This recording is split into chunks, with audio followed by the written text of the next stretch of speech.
Dernière partie de cette émission, analyse qui vous parvient du lundi au vendredi sur la télé du 21e siècle. Nous partons au Congo, précisément République démocratique du Congo.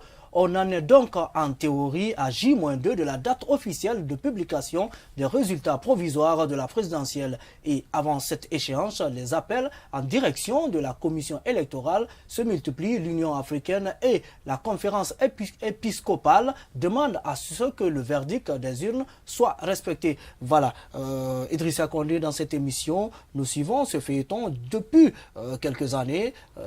Kabila qui devrait être candidat, Kabila qui ne devrait pas être candidat. Beaucoup, en tout cas, de manifestations dans ce pays. Finalement, Kabila qui décide de ne pas se présenter et de présenter au nom de son parti son ancien ministre de la Sécurité. Aujourd'hui, il y a eu, disons, des projets d'alliance qui ont échoué avant les élections. Tout à fait. Tout à fait. Aujourd'hui encore, on se retrouve aux élections qui se sont tenues le 31 décembre. Finalement, de report en report. En tout cas, les élections se sont tenues, malgré qu'il y a des reports partiels encore au Congo. Mais dites-nous aujourd'hui, déjà à 2 jours des élections, à des résultats provisoires qui devraient être proclamés par la CENI, l'on assiste, disons, à beaucoup d'interruptions, par exemple, plus d'Internet, la télécommunication chamboulée dans le pays. Pour vous, est-ce qu'il y a, disons, péril en demeure par rapport à ces résultats? Non, je pense qu'il faut comprendre la démarche du gouvernement congolais, le gouvernement de la République démocratique du Congo. Pourquoi? Il y a eu beaucoup de suspicions par rapport justement à cette élection présidentielle.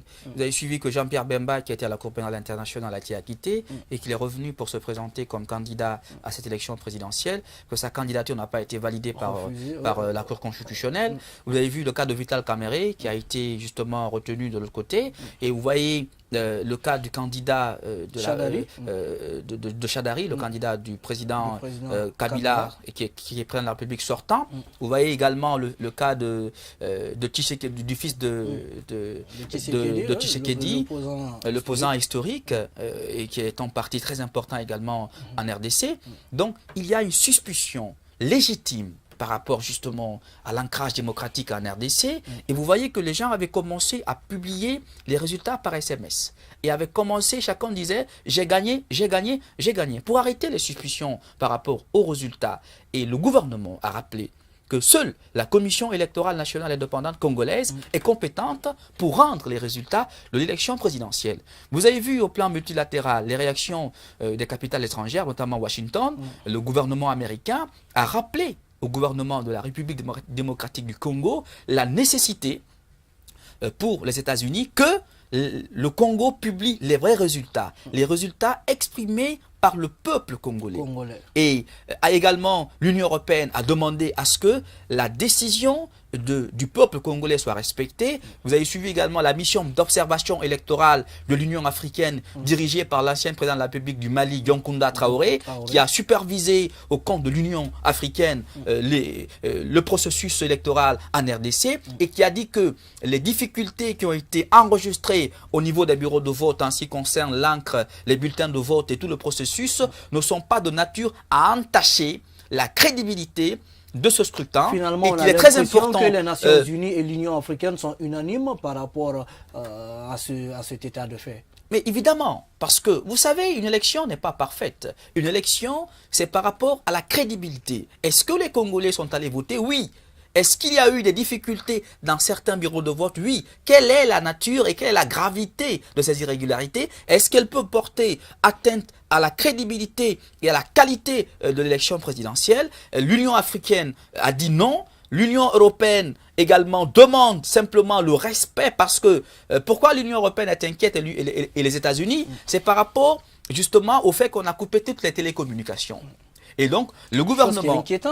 Chose qui est inquiétante, pourquoi? Mais le gouvernement l'a fait pour éviter justement les polémiques qui avaient commencé à naître. Est-ce que c'est par une rapport... raison? C'est une raison. Tout le monde de bénéficier des nouvelles technologies. C'est peut-être excessif. La communication. C'est peut-être excessif. Mais au-delà encore, il y a la le RDC, correspondant, par exemple, de RFI dont l'accréditation a été annulée.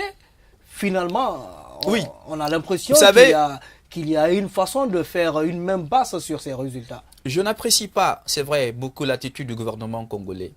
je n'apprécie pas du tout l'attitude du président, notamment Kabila, qui a organisé cette élection malgré lui, parce qu'il y avait une énorme pression de la communauté internationale, notamment des États-Unis et de l'Union européenne, c'est vrai. Mais en même temps, la RDC, c'est plus de 70 millions d'habitants. C'est le pays le plus peuplé en Afrique centrale. Et vous savez qu'il y a un conflit énorme depuis l'assassinat de Patrice Lumumba. Vous avez vu le règne de Mobutu Sese Seko Bazabanga et également Laurent Kabila père, Laurent Désiré Kabila père, et dont le fils est Joseph Kabila qui est le président actuel et sortant de la RDC. Et donc aujourd'hui, il y a une question géopolitique en Afrique centrale. La RDC est un pays très important pour les États-Unis et pour l'Union africaine dans cette région, avec 70 millions d'habitants. La paix, un pays riche en ressources minières et dont la stabilité et la tranquillité comptent beaucoup en relations internationales, en matière de paix et de sécurité internationale. C'est pourquoi l'Union africaine y a envoyé une mission d'observation électorale. C'est pourquoi le gouvernement des États-Unis et l'Union européenne tiennent au respect. Même le Canada, invite au respect scrupuleux de la volonté du peuple souverain du Congo. Pourquoi on le dit? Parce que le parti au pouvoir a un candidat et le président Kabila est sortant. Donc on se dit, est-ce que le gouvernement congolais travaille pour rendre la justice démocratique ou bien pour mettre son candidat? Est-ce que ce n'est pas une possibilité, une opportunité pour le parti au pouvoir qui bloque déjà, avec le gouvernement qui bloque toutes les communications, est-ce que ce n'est pas une opportunité pour eux de faire des résultats, ce qu'ils veulent? Non, si chaque acteur parti aux élections a son représentant dans tous les bureaux de vote, de l'élection dans le bureau de vote à la centralisation, au dépouillement, à la centralisation, chaque acteur a son représentant.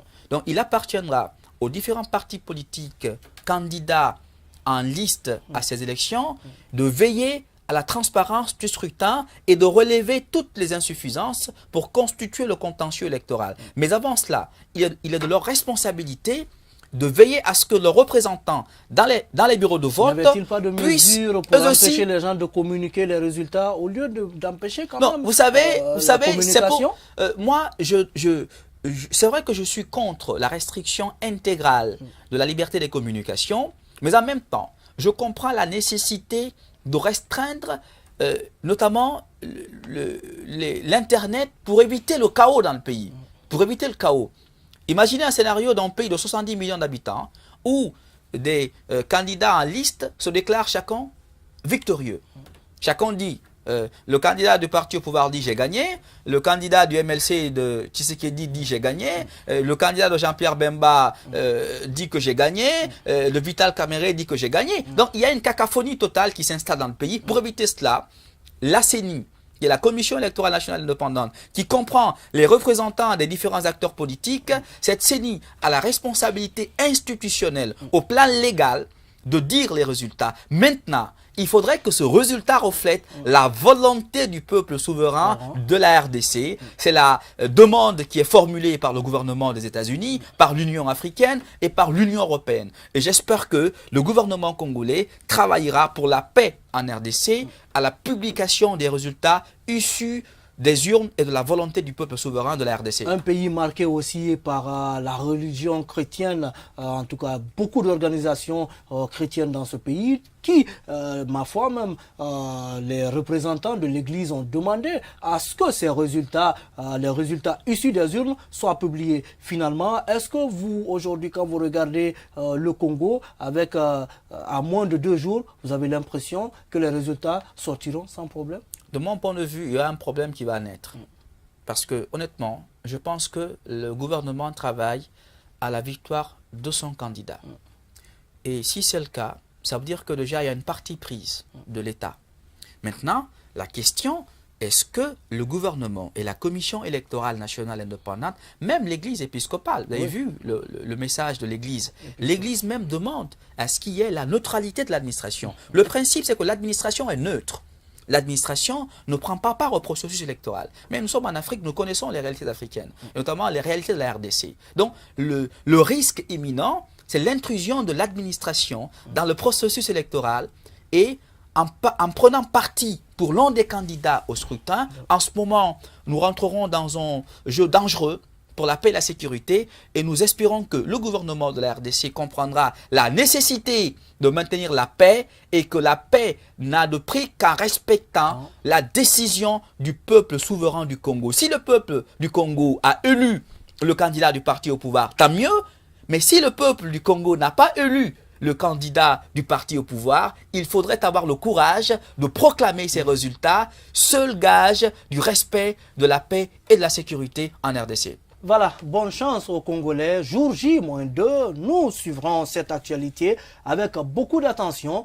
Ici, ça n'est terminé pour ce numéro et le dernier numéro, bien sûr, de la semaine. Idrissa Condé, merci d'être passé dans cette émission. C'est une obligation et bon week-end à nos téléspectateurs. Le programme demain avec le best-of. Nous, on vous dit au revoir et à lundi.